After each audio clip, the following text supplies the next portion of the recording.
Thank you for joining us on this weekly edition of Franchise News.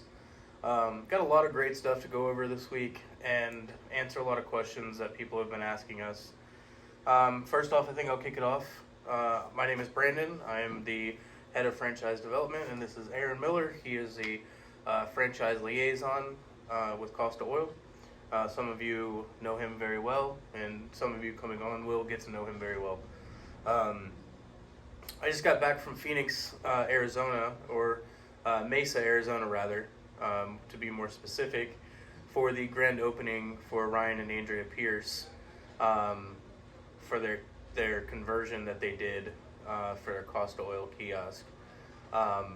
It was amazing, to be honest. We did marketing, we did a Facebook event, really engaged with the community, and they did 40 plus cars that first day, which blew us away. There was some things that we had to, fix right at the beginning, and I helped out with getting the team set onto the processes of, bring the car in the bay, using PM attendant and Square to retain that customer information and then perform the oil changes in a quick manner. There's something that I also wanted to talk about that I noticed. We are a 10-minute oil change facility. That is our business, Costa Oil, 10-minute oil change. That takes time to get to that 10-minute mark. So I don't want you to hurt yourself too badly thinking about, I'm at 12 minutes or I'm at 15 minutes. It's going to take time to get there. So don't beat yourself up. You'll get there. Practice makes perfect. Every car you do, hones in those processes and really gets you down to that mark.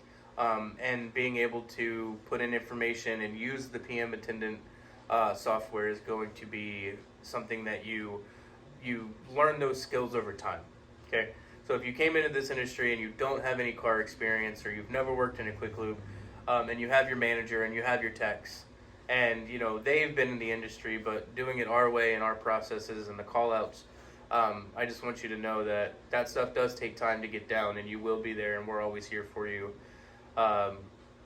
going forward. Morrow Hill has been a huge asset to us since we've switched over. And I'm going to actually let Aaron talk about that side and what he's seen with his franchisees. So, Aaron? Yeah, so with a lot of the franchisees, bringing Morrow Hill on has changed. Just the whole dynamic and the way we've gone about things.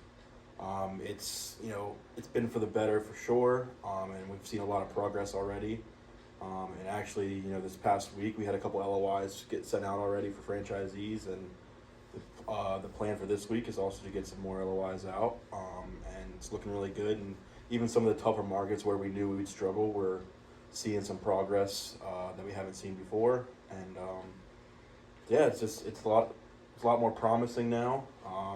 Morrow Hill's definitely been a huge benefit for us, and has been making really making themselves look really good, and just putting a lot of making the franchisees put a lot of trust in us as a company and them, and it's certainly working out in their favor.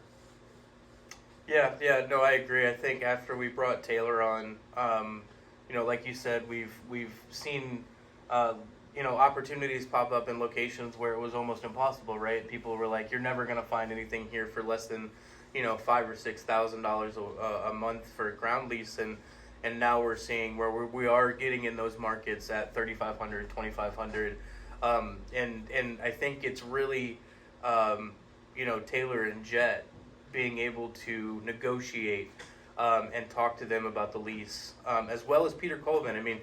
We just got a lease signed with Mike O'Connor for the Atlanta market. Super excited about that. That's one that we've been working on forever, and there was always some back and forth. Coming into this process, once we send an LOI out and it gets signed, that's non-binding. So the landlord can back out at any minute pretty much. And there's gonna be some back and forth, right? So you send out a ground lease, they redline it, they send it back. So we've been seeing a lot of that, but you know what? It's always about that eagerness and showing them that you're interested and being able to negotiate is going to be the key to those, and we've seen a lot of success. So coming up, we have a great Discovery Day coming up. Last month's was huge. We actually ended up having to get more tables to come in, so we're going to have a lot more franchisees come on board. I think right now we're sitting at 77 territories sold, and we're sitting at 35 franchisees that are on board for all of those. So we're going up to this 50 number very, very quickly. We just had an FDD change for this year, so we've been working on that and disclosing more information. Bill and Aaron have been working with their franchisees, newer and older franchisees in the pipeline, as well as I have. We've been we've been working with new franchisees, and I've been taking them on, in between sporadically. So it's just we've been growing and we've been moving forward, and we're bringing our team on, more so to facilitate the needs that we have for the franchisees, and we've been doing that. We have a race coming up, April 30th, right? So Costa Oil, we are being the primary sponsor for the 45 car with Ryan Ellis in the Xfinity Series. We have that race coming up on April 30th, and some of the franchisees are able to make it. We really, when we asked franchisees if they wanted to come, it was more so, logistics, how far they are away from Dover, because that's where it's going to be at. And if you have a full-time job, we didn't want you to take you away from that just to go to a race. We might be doing this more in the future, so if we do, then we'll bring on more franchisees and all that. We'll see what that looks like going forward. But please tune in. If you're a NASCAR fan, if you watch the race, it's going to be Saturday, April 30th. It's going to be at Dover Speedway in Delaware. And we're going to have a bunch of pictures and promos and all that kind of stuff going out for you to use as well for your kiosks. So we're going to have pictures and branding that you're going to be able to use. And then we're going to be doing these more regularly now. This whole past month was just, so busy. But now that we have Alzi and we have Bill and then Aaron and myself, I think that we're going to be doing these more so without Costa. Costa will jump in every once in a while with us. But I think next week is going to be Aaron and Bill will do one. And then the week after that, Alzi and Bill, or Alzi and me will do one. So we're going to have great content for you guys. If you have any questions, please don't hesitate to reach out to us. We have the newsletters that are going to be going out the first of every month. We have, these weekly calls that are going to be going out every month on our YouTube page, and we'll send them out as a YouTube link to you in the email. So please look forward during this ramp-up period. The summer is going to be crazy. Hopefully, our goal is to land as many lease signings as possible, and we can start breaking ground. So if you have any questions for us, please feel free to reach out to us, and we're always here at your disposal. I hope you have a great rest of your week, and we'll look forward to talking to you next week. Have a good one. Bye.